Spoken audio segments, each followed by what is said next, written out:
Queridos amigos, para nosotros tal vez puede ser un tremendo misterio cómo es que Dios va a resolver, tomar a todas las naciones, brindándole esta oportunidad de salvación y llevarnos todos juntos a una victoria final. Pero para Dios no es un misterio. Él tiene un plan, Él tiene un recorrido, y por eso en este capítulo vamos a estudiar ciertas profecías de la Biblia que nos muestran cómo aún en medio de la crisis, aún en medio de la desesperanza, Dios nos muestra que hay un final glorioso para sus hijos en un reino eterno que jamás será conmovido. Estudiemos juntos aquí en Lecciones de la Biblia.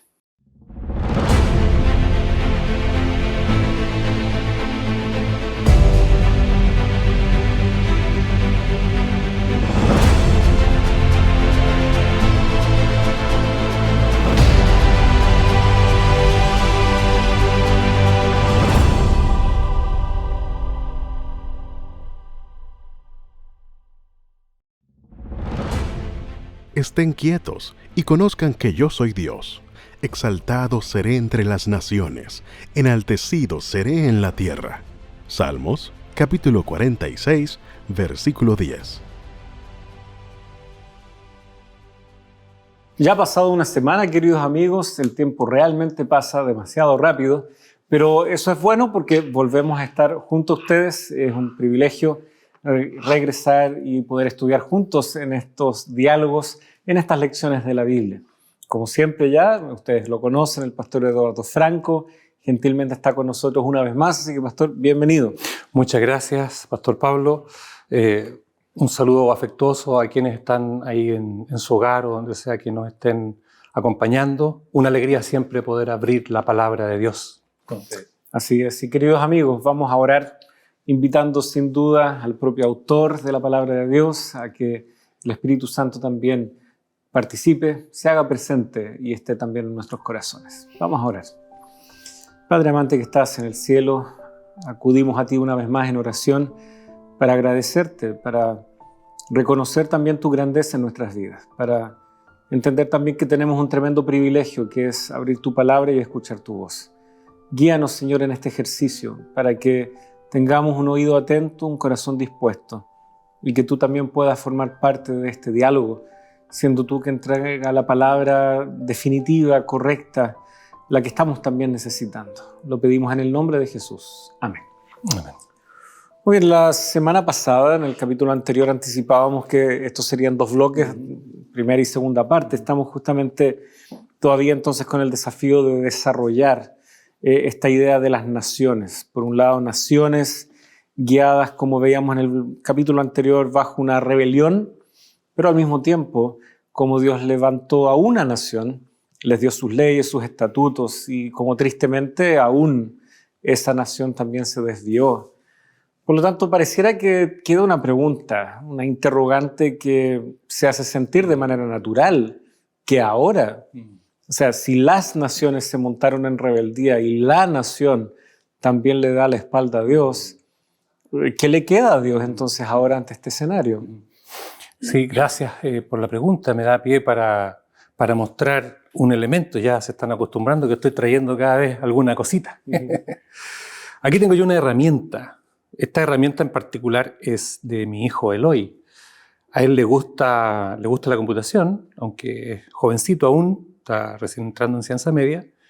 A veces un compañero o alguien más le pide que le arregle un computador y en algún momento ha tenido que ocupar sus herramientas, abrirlo, apretar.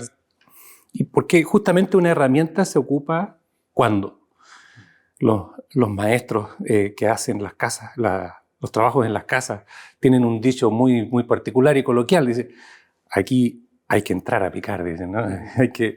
Algo hay que hacer, algo. Y cuando se está en proceso de arreglar, a veces las cosas pueden parecer caóticas. Yo observo a mi hijo, está con los tornillos allí todos diseminados y uno no sabe si va a ser capaz de volver todo a su sitio. Qué terrible cuando sobra una pieza. Claro. Pero Dios es un Dios perfecto y Él está en proceso de arreglar las cosas. Estableció un plan, una hoja de ruta para hacerlo, aunque nos parezca a nosotros caótico todo, aunque parezca que no hay intervención, Dios está en control y Dios está arreglando las cosas. La mayor parte ya la hizo. Jesús vino, vivió en nuestro lugar, murió en nuestro lugar, ahora resta el resto de la historia y el rol que nosotros vamos a jugar en ella, y por eso es que estamos estudiando esto. Y me parece que, bueno, en esta analogía que tú planteas, Dios tal vez arremangándose y poniendo manos a la obra, sí, para muchos les parece, ¿y por qué demora tanto? O no lo veo, no veo la presencia de Dios. De hecho, hoy día, mientras veía algunos comentarios pasados ya en algunos de los capítulos en el canal de YouTube aquí de Nuevo Tiempo Chile, alguien decía, bueno, ¿cómo es que podemos decir que Jesucristo es rey siendo de que todavía se ve la clara obra e intervención de Satanás? Es una pregunta legítima, creo yo. Sin embargo, en esta reparación que Dios está haciendo en el mundo, en el universo inclusive, como veíamos incluso en la temporada anterior, Dios no está improvisando. De hecho, la guía de estudio nos lleva de regreso al Génesis para ver cómo ya la primera advertencia, la primera directriz y enseñanza de parte de Dios buscaba, uno, salvaguardar que ojalá esto nunca ocurriera, que esta crisis en la que estamos nunca ocurriera, pero también establecer un principio en donde estábamos siendo invitados a reconocer su autoridad, a reconocer su sabiduría y confiar en ella, porque cuando Él les dice allí, Génesis 2, pueden comer de todos los árboles del huerto, salvo de uno. Y ese árbol justamente se le llama el árbol de la ciencia del conocimiento, del bien y del mal. Y evidentemente Dios está aquí enseñándole a la primera pareja a cómo dar sus primeros pasos, a cómo desenvolverse en un mundo que es nuevo para ellos, lleno de oportunidades, pero en el cual lamentablemente se asomaba el peligro porque el tentador estaba rondando. Así que en esta reparación nos damos cuenta, Dios no está improvisando, no está aquí recién ahora estableciendo qué es bueno, qué es malo, no está una vez que la humanidad cayó diciéndole, mira, esto pasó debido a ciertas cosas que ustedes desconocían. No, ya desde el inicio, incluso en un mundo perfecto, incluso en el jardín del Edén, Dios establece un criterio de autoridad.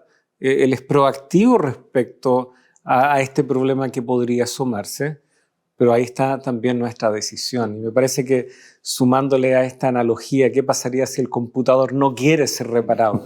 Digamos que le cobra no vida voluntad, y no tiene la voluntad de hacerlo. Claro, mal podríamos repararlo. Tal vez eso mismo nos corresponde a nosotros también preguntarnos. Tal vez, siguiendo la misma analogía, ya que tú la traes de vuelta, hay una gran diferencia entre un computador o cualquier cosa que nosotros arreglemos con nuestras manos y nosotros. Un objeto no tiene voluntad, no es libre de elegir. Y Dios nos hizo libres. Si no nos hubiese dado esa oportunidad, seríamos autómatas y probablemente la acusación satánica sería validada al decir que el gobierno de Dios es un Dios injusto porque no otorga la libertad. No, Él quiere que ese amor, esa obediencia, el seguir su gobierno sea voluntario, porque de otra manera no es por amor, es obligación. Cuando nuestros primeros padres deciden desobedecer a Dios, no es solo, ya es grave por sí mismo el hacer algo que Dios no dijo que era comer del árbol del bien y del mal, pero está también el contexto de la tentación, cómo ocurre. Es algo ajeno, es Satanás, es el enemigo de Dios, y la invitación es, seréis como dioses, conociendo el bien y el mal. Y ese conocimiento que no es bueno, que no les hace bien al hombre y que va a traer la muerte, y Dios se lo predice, ellos igual quieren ir por ese camino y optan por ir el camino que Satanás presenta y no por el que Dios les había presentado. Entonces, hay muchas implicaciones en este acto de desobediencia. Ahora, no todo conocimiento es bueno. Eso también hay que tenerlo.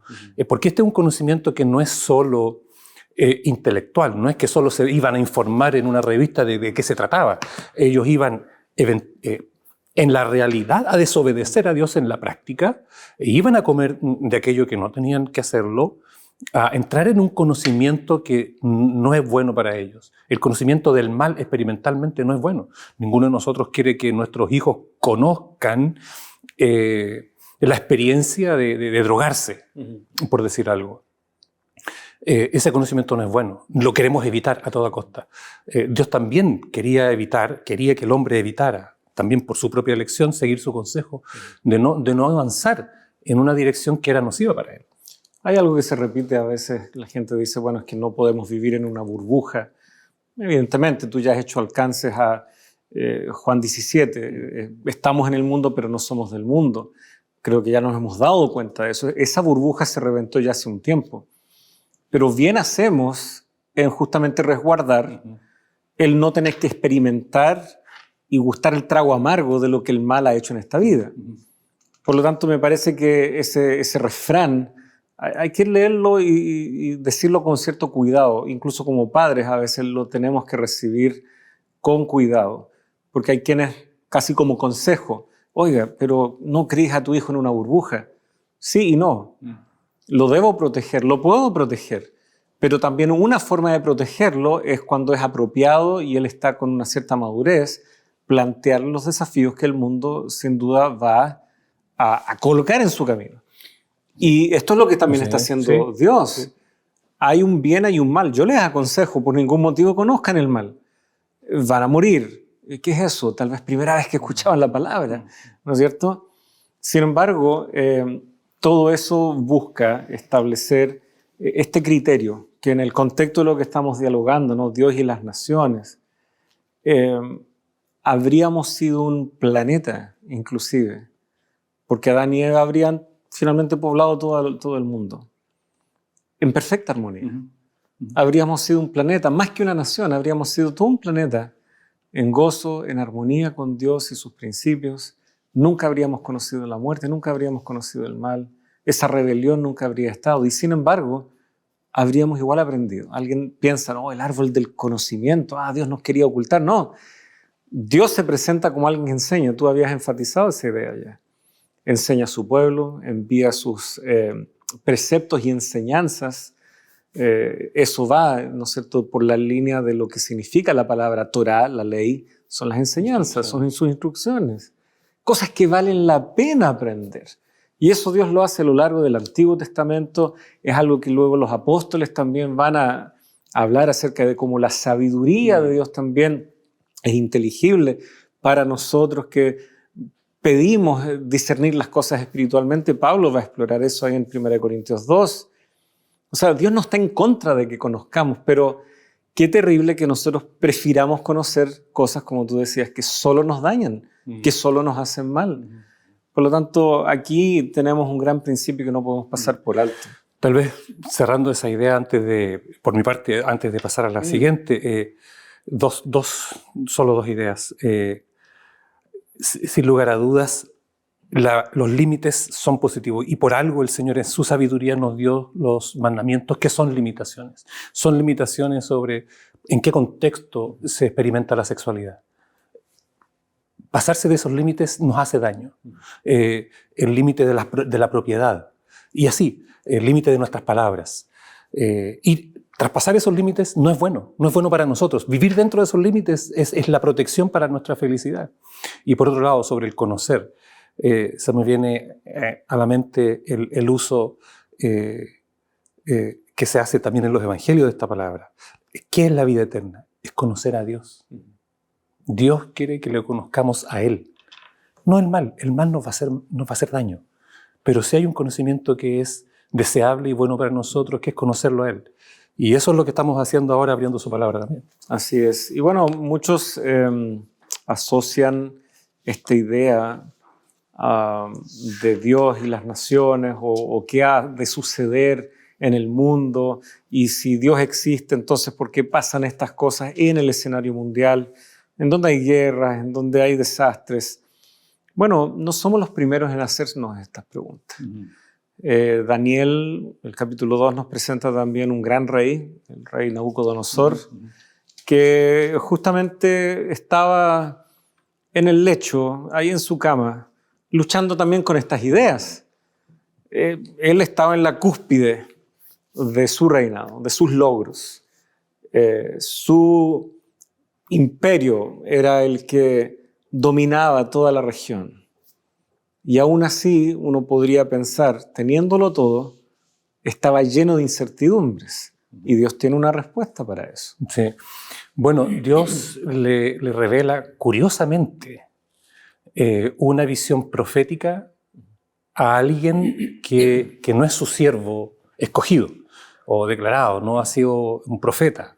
Sin embargo, Dios le envía una visión porque quiere hacerlo a él también probablemente partícipe de esto, que él se pregunte qué es esto, y la historia nos relata, el capítulo de Daniel nos indica aquello. El rey tiene esta visión, ve una gran estatua, ¿verdad? Su cabeza como de oro. Usted puede buscar con nosotros ahí en la Biblia, el libro de Daniel, capítulo 2. Yo estoy buscándolo aquí. Tal vez puedo adelantar leyendo Gracias. desde la explicación de Daniel. Exacto. El versículo 31. Usted, oh rey, tuvo una visión en la que había una gran estatua. Esta estatua era enorme y su brillo extraordinario. Estaba en pie delante de usted y su aspecto era terrible. La cabeza de esta estatua era de oro puro, su pecho, sus brazos de plata y su vientre y sus muslos de bronce. Sus piernas de hierro, sus pies en parte de hierro y en parte de barro. Usted la estuvo mirando hasta que una piedra fue cortada sin ayuda de manos y golpeó la estatua en sus pies de hierro y de barro y los desmenuzó. Entonces fueron desmenuzados todos a la vez, el hierro, el barro, el bronce y la plata y el oro. Quedaron como el tamo de las eras de verano y el viento se los llevó sin que quedara rastro alguno de ellos. Y es interesante, aquí cuando ocurre, bueno, esos son 4 reinos. Usted va a ver una gráfica que va a aparecer en este momento ahí en la pantalla. Son 4 reinos, 4 imperios que van sucediéndose uno al otro. Y interesante que la estructura de estos metales van viendo de el oro, la plata, el bronce, el hierro, para finalizar con barro mezclado con hierro. Hay una sucesión decadente en la fineza o en la calidad de este material, ¿no? También hay un mensaje allí. La historia de la humanidad no va hacia ser cada vez mejor. A medida que más nos alejamos en la historia y nos acercamos más al fin de las cosas, la degradación cada vez es mayor. Tanto así que cuando el Señor habló del momento en que Él viniera, dijo que iba a ser como en los días de Noé. Ya iba a ser que iba a llegar a un punto que no iba a poder ser más.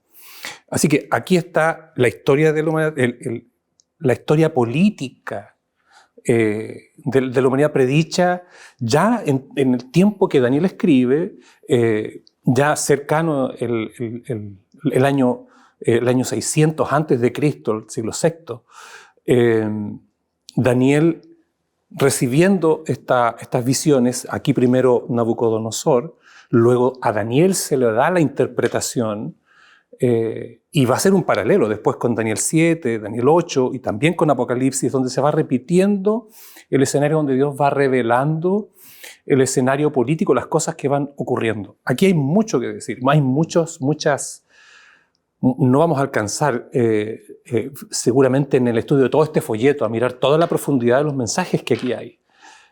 Algunos mensajes que están aquí en la superficie. Dios conoce el futuro. Él sabe lo que va a ocurrir, Él sabe lo que va a hacer en el futuro, cómo va a intervenir. Él conoce la humanidad, pero Él está al control. Al final de este texto, en el 2, el versículo que tú leías al final, una roca que destruza y es un reino que no será jamás conmovido. Es una frase que se ocupa en otras partes también de la Biblia, en Apocalipsis, un reino que no será jamás conmovido, el reino sempiterno, el reino de Dios. Dios está al control, Dios conoce y finalmente Dios va a intervenir y va a restablecer el gobierno divino, que es el gobierno que se había perdido entre las naciones, que es lo que veníamos estudiando nosotros desde la sección de la semana pasada. Y me parece que ahí justamente está lo de los metales que se van degradando, porque es justamente como cada reino sucesivo se va apartando más y más del conocimiento de Dios, de la posibilidad de al menos tomar esa decisión, como Nabucodonosor sí la tuvo, de verse confrontado con la realidad de Dios, tal como ministrada a él a través de Daniel. Pero bueno, como tú bien decías, hay mucho todavía que recorrer y el tiempo se nos ha ido en este primer bloque, así que queridos amigos, después de una breve pausa ya regresamos junto a ustedes.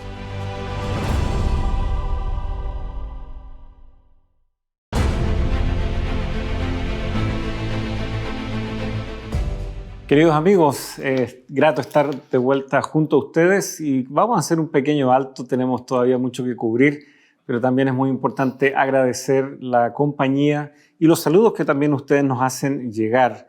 Tenemos aquí algunos saludos, uno de los primeros que la producción me envía aquí viene desde Argentina, ciudad de Rosario. Claudia Morelli, gracias pastores, cariños y bendiciones. Igualmente para usted, nuestra hermana Claudia. Alfonso Espino, que envía sus saludos también desde México. Muchas gracias también por acompañar el programa y sin duda también compartirlo. Al mismo tiempo, desde Perú, Liliana Chumbes, ella también envía sus saludos. Perdón, ella es peruana, pero está en España. Así que un abrazo también para usted a la distancia, como usted también nos lo envía desde España. Y finalmente, desde la iglesia de los Mañíos. Conozco muy bien esta iglesia. Me tocó ser pastor ahí hace un tiempito atrás, nuestra hermana María Márquez. Un gran abrazo también para usted y reciba también las más ricas bendiciones de parte de Dios. Así que, queridos amigos, qué pequeño es este mundo. Estamos hablando acerca de las naciones, pero como Dios justamente está ahí presente. Solo quiero retomar una última idea, creo que nos sirve de plataforma para seguir avanzando en nuestro diálogo. Como preámbulo a la explicación del sueño de Nabucodonosor, Daniel le dice que a él le ha sido revelado este misterio, y me refiero al capítulo 2, versículo 30, no porque él tenga más sabiduría que cualquier otro viviente, sino con el fin de dar a conocer al rey la interpretación. ¿Y para qué? Y él dice, para que usted entienda los pensamientos de su corazón. Estas inquietudes que el rey tenía, reconociendo que él había logrado tal vez el punto más alto de lo que se podía lograr en esa época, y sin embargo, las inquietudes de su porvenir, las inquietudes de lo que sería de él, a quién le va a dejar su reino, tal vez tenía justamente dudas respecto a eso. Y Dios le muestra, mira, hay una sucesión de eventos que tú no puedes controlar. Y va a haber una decadencia en aspectos que tú sí puedes determinar tu decisión y tu actitud frente a ellos. Y por lo tanto me parece de que tal como llega la visión en el capítulo 2, le hace mucho sentido a este rey. O lo alcanza en un terreno que es muy cercano a lo que Daniel mismo dice, las inquietudes de su corazón. Pero claro, tú avanzabas y señalabas, esto vuelve a aparecer en el capítulo 7, pero era una visión dada a Daniel, que es un hombre piadoso, cercano a Dios, que conoce a Dios, y por lo tanto la forma en que llega la mirada del mundo o esta filosofía de la historia es un tanto diferente. Sí. Capítulo 7 tiene otro énfasis. Así es. Y referente a lo que tú decías, no puedo dejar pasar la oportunidad para hacer una reflexión que a veces nos hace bien. ¿Cómo trabaja Dios? A veces pensamos, y son un poquito soberbios, que Dios trabaja solo con aquellos que tienen ciertas características, tienen cierta afiliación religiosa. Este es un Dios pagano, evidentemente, pero que él no es que quiera hacer el mal. Está engañado, está en un contexto, pero él no quiere ser un mal gobernante. Y Dios muchas veces trabaja por personas que no son necesariamente religiosas. Hay varios ejemplos en la Biblia. Ciro, por ejemplo, entre otros. Así que tenemos que reconocer nuestra limitación y dejar que Dios sea Dios. En su soberanía, Él va a actuar, ha actuado y seguirá actuando de manera libre usando personas que a veces no nos imaginamos, ¿no? Así que es interesante reconocer esa limitación nuestra. Y Daniel 2, 7, como tú bien lo mencionas, si vamos ahí al texto, tal vez no leemos todo, es un paralelo con Daniel 2 en términos de los eventos que... ¿Cuáles son los imperios que están los imperios, siendo las fuerzas representados? políticas, exactamente, lo hace, sin embargo, de otra manera. Quería leer el versículo 1 porque va diciendo, en el primer año de Belsasar, rey de Babilonia, tuvo un sueño. Es típico en Daniel, al iniciar cada capítulo, sabemos que los capítulos pueden ser posteriores, ¿verdad? Pero aquí hay una división que obedece a algo, es lógica también. Y en el 8.1, en el año tercero. Y así va introduciendo en el 9, en el año primero. Nos va dando una pista al texto de que aquí hay un contenido que es histórico. No es una invención, no es un relato, una narrativa que es una ficción. También el Apocalipsis nos va a dar pistas de cómo interpretar la profecía de manera histórica. Va a decir las cosas que han de ser a partir de estas, después de estas. Son datitos allí que nos ayudan a la interpretación del texto. Es un texto que merece una mirada histórica. Merece una mirada histórica. Y ya nos va dando datos históricos, un contexto histórico específico. El versículo 3 va a decir 4 bestias, grandes y diferentes la una de la otra. La primera, el versículo 4, como un león, ¿ya? Y tiene sus características. En el 5 encontramos la segunda bestia semejante a un oso, que hace el paralelo con el segundo, la parte de plata, el segundo metal, pechos y brazos. Plata, que va representando, ¿cierto?, ahí a otro reino, los medopersas en este caso. Luego un leopardo, el paralelo con bronce, representando a Grecia. Estoy leyendo el versículo 6, sexto, ¿verdad? El 7 en adelante dice: miraba yo en las visiones de la noche, he aquí la cuarta bestia, espantosa y terrible. Y aquí hay una descripción ya distinta del resto, con estos calificativos, y en gran manera fuerte, la cual tenía unos dientes grandes de hierro y devoraba y desmenuzaba, hollaba con los pies. Era muy diferente de todas las bestias que vi antes, y ella tenía 10 cuernos. Miraba yo, contemplaba los cuernos, y aquí que otro cuerno pequeño salía de entre ellos. Y aquí se está refiriendo, por supuesto, a los que han estudiado las profecías, a Roma, el Cuarto Imperio, que luego se va a dividir en diversos reinos que van a constituir Europa, y de entre esos reinos va a venir otro, que sale posteriormente, no en ese mismo momento, pero de allí mismo, y que va a tener un actuar político-religioso. Habla cosas contra el Altísimo, y tiene un actuar en contra de religiosos, persigue a un grupo fiel. Entonces aquí hay mucho contenido. Vuelvo a repetir, no nos va a dar el tiempo para abordar todo. Pero otra vez se nos presenta un Dios que está al control, un Dios que sabe lo que va a ocurrir y tiene un plan para arreglar las cosas en la humanidad. Y de hecho, Dios presenta algo a Daniel que no se lo presentó a Nabucodonosor, como decíamos. Dios le dice a Nabucodonosor: vendrán otros reinos después que tú. Eso lo lleva a humillarse después. Vemos eso en el capítulo 4 del libro de Daniel, la experiencia personal de Nabucodonosor. Sin embargo, a Daniel sí se le presenta esta crisis, ¿no es cierto? Una bestia que hará cosas espantosas, que se irá en contra del pueblo de Dios, etc. Y como tú bien decías, hay un resumen muy elegante acá en el versículo 17 del capítulo 7 de Daniel. Estas bestias enormes, que son cuatro reyes o reinos. En la profecía a veces se usan de manera intercambiable, que se levantarán en la tierra, verso 18. Pero los santos del Altísimo recibirán el reino y poseerán el reino para siempre, por los siglos de los siglos. Entonces aquí nosotros vemos lo que tú destacabas sobre la roca, que llega a ser un reino que no será jamás conmovido.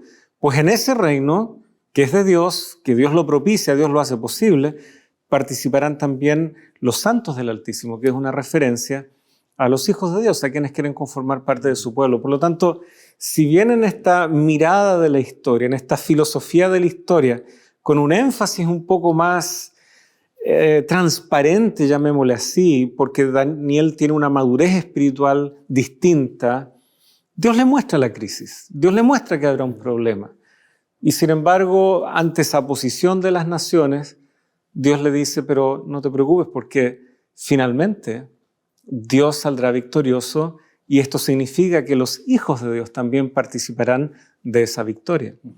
Por lo tanto, nos presenta un cuadro en donde, por muy oscuro que se vea la experiencia aquí en la tierra, sabemos que el desenlace ya está establecido, ya está definido. Hay muchos símbolos que podemos mirar en profundidad que no vamos a alcanzar por razones de tiempo, pero por lo menos me gustaría mirar este que entusiasmadamente yo estaba adelantando en el bloque anterior, el versículo 14, y le fue dado dominio, gloria, reino, para que todos los pueblos y naciones y lenguas le sirvan. Su dominio es un eterno, y su reino será uno que no será jamás conmovido. Refiriéndose al Hijo del Hombre. Exactamente. Introducido en el versículo 13. El 13, ahí está. Dice, vino uno como Hijo de Hombre que vino hasta el anciano de días, le hicieron acercarse a él y le fue dado dominio. A él le fue dado dominio, la gloria de todas las naciones. Y él va a ser el gobernante. Su reino no será jamás destruido. Nos recuerda a este reino que no será jamás conmovido de Daniel 2.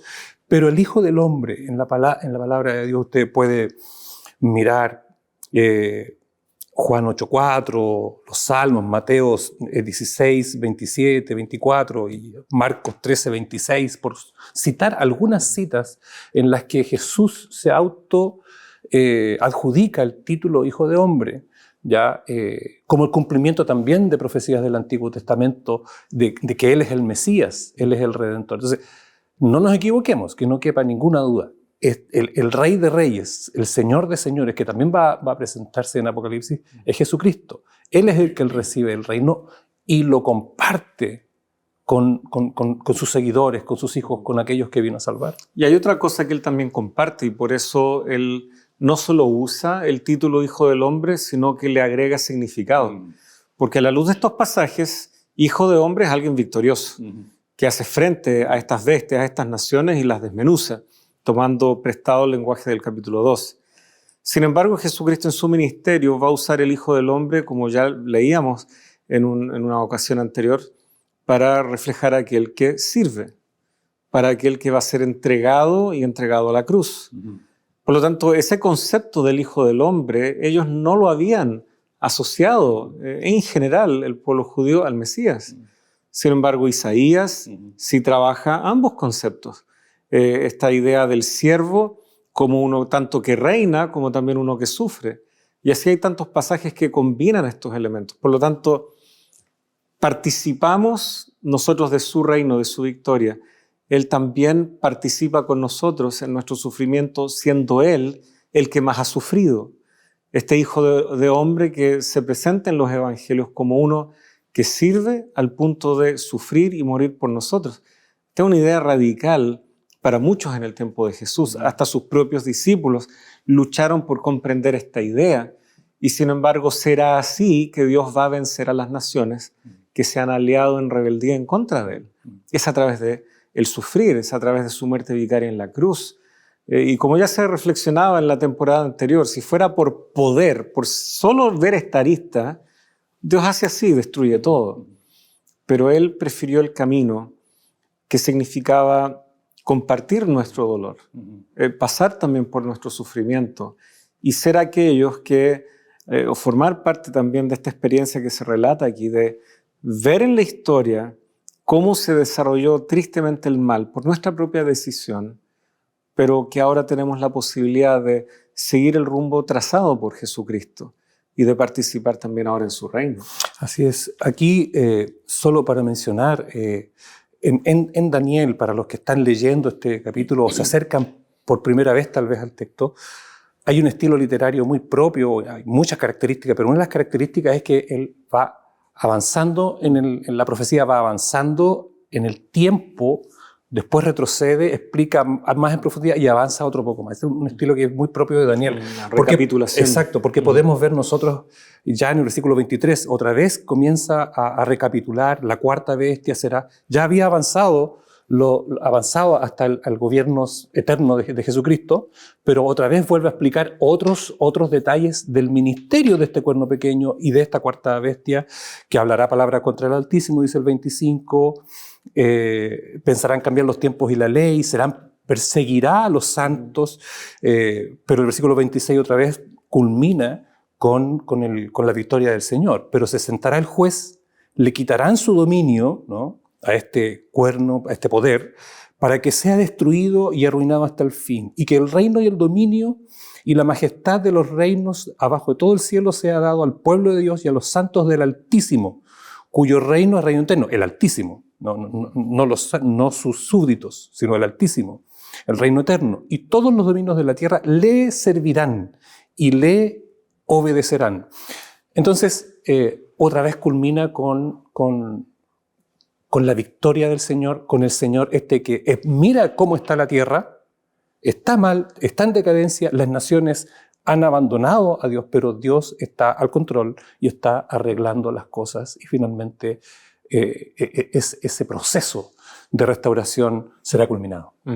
Y esto es algo que está presente en el resto del Antiguo Testamento. Dios versus las naciones. Su rey, el rey davídico, ahí el Salmo 2, y cómo las naciones se llenan de ira en contra de este ungido, que es el rey legítimo que Dios tiene ahí. El Salmo 2 se usa mucho en el Nuevo Testamento para apuntar a cómo esto solo anticipaba el reinado legítimo de Jesucristo. Así que vemos ahí, naciones versus el rey legítimo. Es algo que también nos hace mucho sentido frente a la filosofía, la mirada de la historia que nos presenta aquí Daniel. Queridos amigos, cuántas cosas más querríamos decir, pero el tiempo se nos ha acabado para este bloque, así que aguante solo un momentito y ya regresamos para más diálogos aquí en Lecciones de la Biblia.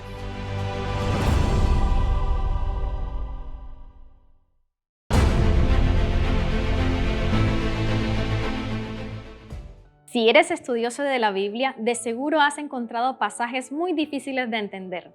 Es por eso que la Escuela Bíblica de Nuevo Tiempo ha pensado en ti y ha preparado la revista En la Mira de la Verdad. Aquí encontrarás todas las respuestas a la luz de la Biblia. Es por eso que invitamos a que puedas solicitarla hoy mismo al número que está apareciendo en pantalla y la haremos llegar gratuitamente gracias a nuestros ángeles de esperanza.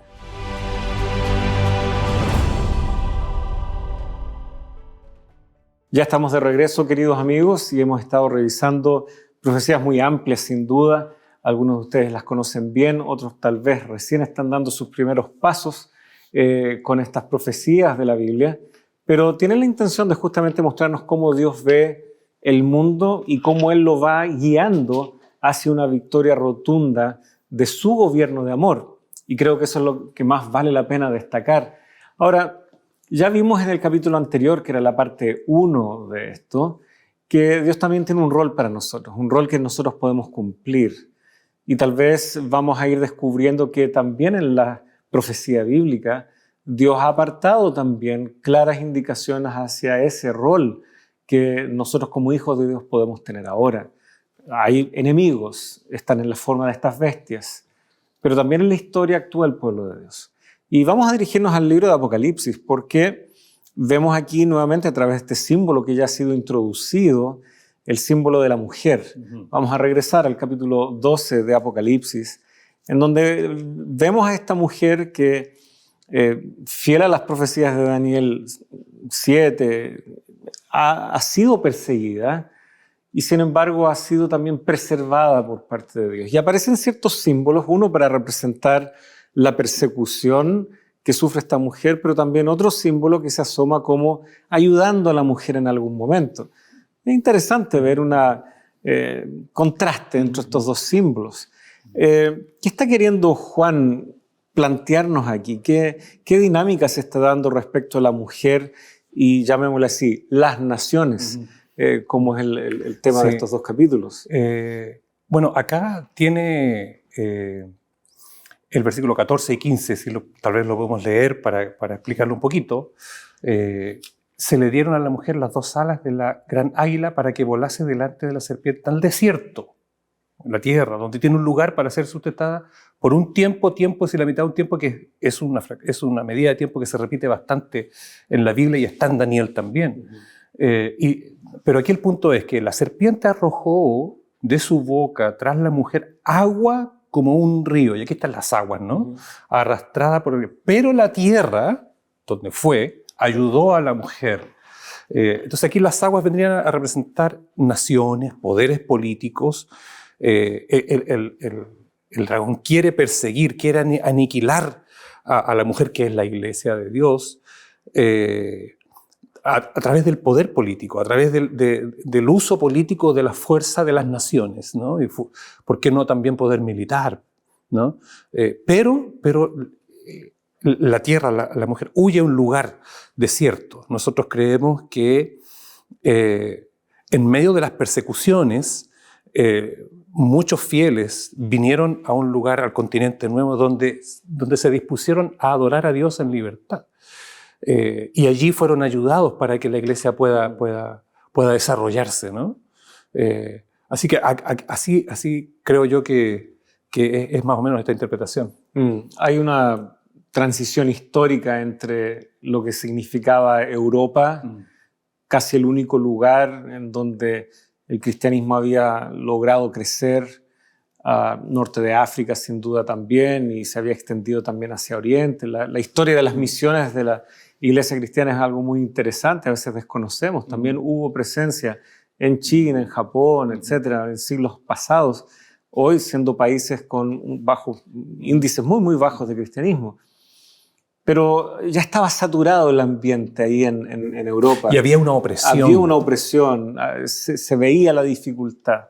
Sin embargo, se descubren las Américas y esto no solo da una opción de viajar a un nuevo lugar, sino que también cambia la mentalidad de la gente. Como que el horizonte del ser humano, por lo menos el ser humano occidental, porque aquí habían poblaciones nativas en las Américas, pero el hombre occidental entiende, hay más. La cosmovisión les cambió y por lo tanto estaban abiertos a nuevas ideas, ciertos paradigmas se quebrantan aquí. Por lo tanto, eso da pie también para que acepten nuevas ideas, tal vez incluso estudien la Biblia bajo una nueva perspectiva y cobra sentido, tal vez en siglos sucesivos, mucho de lo que la profecía bíblica también va entregando. Así que no es solo la traslación geográfica de un lugar, tal vez aquí representado por estas aguas caóticas, como se trabaja el agua en el Antiguo Testamento, y que por lo tanto la tierra traga esa agua, ayuda a la mujer, y se genera este nuevo horizonte donde muchos peregrinos vienen a las Américas y establecen colonias en donde pueden adorar libremente. Eso sin duda, ¿no es cierto?, es una realidad histórica innegable, no solo en Norteamérica, en las Américas en general, pero aún así nosotros percibimos de que, aunque ese alivio vino, pareciera que ciertas, y voy a usar la palabra, ciertas mañas de lo que es la naturaleza humana finalmente igual alcanzan a cruzar el mar y llegar también ahí. Y por lo tanto, no está todo terminado solo porque en esta instancia histórica la mujer haya refugio gracias a la tierra. Todavía hay un desafío y por eso estamos acá. Aún en las Américas, Chile está en las Américas, pero hay opresión religiosa, hay dificultades respecto a cómo tener una fe victoriosa, porque el mundo es difícil. ¿Dónde está este alivio que nos ofreció la tierra? Una vez más nos han alcanzado las problemáticas de este mundo. Así es. Hay una misión que la iglesia va a tener. Vamos a retroceder un poquito a Apocalipsis 10, pero antes de eso, para cerrar un poco la idea de esta bestia que huye, perdón, de la mujer que huye acá, en Apocalipsis 13 se nos va a decir, el versículo 1 en adelante: me paré sobre la arena del mar y vi subir del mar una bestia que tenía 7 cabezas, 10 cuernos, los 10 cuernos que nos recuerdan los 10 cuernos de Daniel. Está describiendo el mismo poder, y en sus cuernos 10 diademas y sobre sus cabezas un nombre blasfemo. La bestia que vi era semejante al leopardo, y ahí comienza a describirla. Pero también tiene boca que habla cosas grandes, blasfemias. El versículo 5 estoy leyendo: y se le dio autoridad para actuar 42 meses, el mismo periodo de tiempo, ¿verdad? Hacer la guerra contra los santos y vencerlos, el versículo 7. ¿Ya? Al final vamos a ver que otra vez es destruido este poder y dado el reino a los santos. Sin embargo, esta bestia surge desde el mar. Curioso, porque como estamos viendo esto acá, no surge acá, nace desde el mar y adquiere poder, y un poder que luego va a abarcar la tierra completa, y muchos serán engañados. Entonces, en este contexto es que ahora, donde la tierra ayuda a la mujer, y ya pasado el periodo de tiempo de persecución, y finalizados los dos periodos de las grandes profecías de tiempo de Daniel, llegando a su finalización, en ese momento, 1798, 1844, en ese contexto histórico y en el lugar geográfico donde la tierra ayuda a la mujer, las Américas, donde encuentra un alivio para esa persecución, es que ahora a esa mujer, a ese grupo especial, se le va a decir, Dios le dice, le entrega la misión, necesito que prediques de nuevo. Ahí está el texto que nosotros tenemos en Apocalipsis 10. Así es. Llega esta misión casi encarnándola en la experiencia de Juan. Es interesante que en Apocalipsis Juan también participa, ¿ya? Se lo incorpora en esta visión. El ángel que está ahí está interactuando con él. Y justamente a él se le ha dado un librito. Es un librito que seguramente en el contexto del resto del libro de Apocalipsis contiene mucho de lo que Daniel ya decía, pero lo que Apocalipsis también va a revelar a contar del capítulo 12 en adelante. Este es el mensaje que se le está pidiendo por medio de Juan a la iglesia que predique. Eso es muy interesante. Y vemos ahí, ¿no es cierto?, a contar del versículo 9. Entonces fui al ángel y le dije que me diera el librito. O sea, yo quiero ver qué es lo que dice, me llama la atención. Y él me dijo, tómalo y devóralo, te amargará las entrañas, pero en tu boca será dulce como la miel. Tomé el librito de la mano del ángel y lo devoré, y en mi boca fue dulce como la miel, pero cuando lo comí me amargó las entrañas. Y me parece que esto es un poco lo que se recoge de la experiencia del propio Ezequiel, que hay una escena muy similar a esta en su libro, pero también la experiencia de Daniel. Y recordemos, el sueño de Daniel 2, el dado a Nabucodonosor, no fue tan duro, tal vez para él, en su ego, pero nos presenta un sobrevuelo de la historia que parece que todo va a ir en una transición muy suave. No, el capítulo 7 nos muestra crisis. Daniel ve esa crisis y de hecho cuando recibe más detalles respecto a esto en los capítulos sucesivos, Daniel hasta se enferma también. Bueno, a Daniel le pasó esto, a Ezequiel le pasó esto, pareciera que a Juan ahora él está viendo cómo será el desarrollo, viendo que vale la pena perseverar porque el final es glorioso, pero habrán momentos amargos. Sin embargo, llega, ¿no es cierto?, esta misión, versículo 11, y me dijeron, debes profetizar otra vez acerca o sobre, como traducen algunas versiones, sobre muchos pueblos, naciones, lenguas y reyes. No nos podemos quedar de brazos cruzados, no nos podemos quedar en el desánimo de ver de que sí, hay desafíos, que hay ciertas crisis en la historia, nos debemos mirar más allá hacia la victoria. Hay una experiencia, hay varios textos que van en la misma dirección de lo que tú señalas. Podemos citar, por ejemplo, Salmo 119 y 103. Cuán dulces son tus palabras en mi paladar. El 19:10, son dulces más que la miel. Así que aquí nosotros tenemos la centralidad y el gusto que tienen los hijos de Dios por la palabra. La pasión que hay por la palabra de Dios y cuán delicioso es, cuán atractivo es entenderlo, alimentarse de la palabra de Dios. Pero aquel que asimila la palabra de Dios va a enfrentar oposición también. Fue la experiencia de muchos profetas que, apasionándose por Dios, por su palabra, enfrentaron oposición y experimentaron persecución, experiencias difíciles.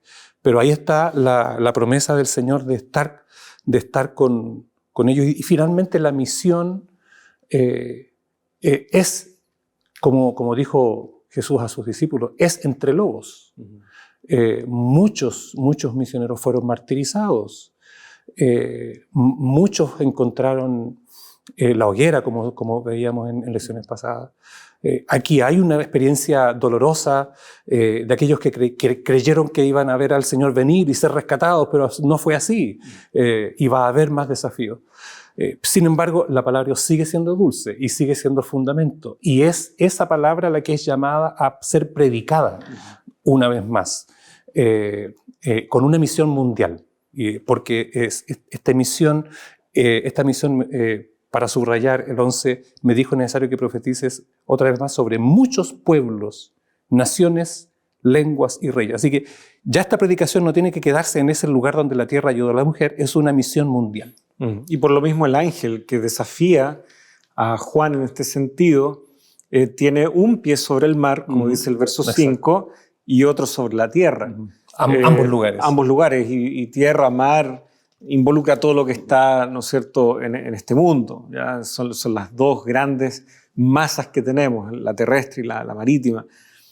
Todo es un mensaje que debe llegar a todos, y es independiente de que el agua, o el mar en este caso, a veces, la mayoría de las veces tal vez, representa el caos, la dificultad, o más adelante en el capítulo 17 aparece también como pueblos y muchedumbres, el agua como un símbolo.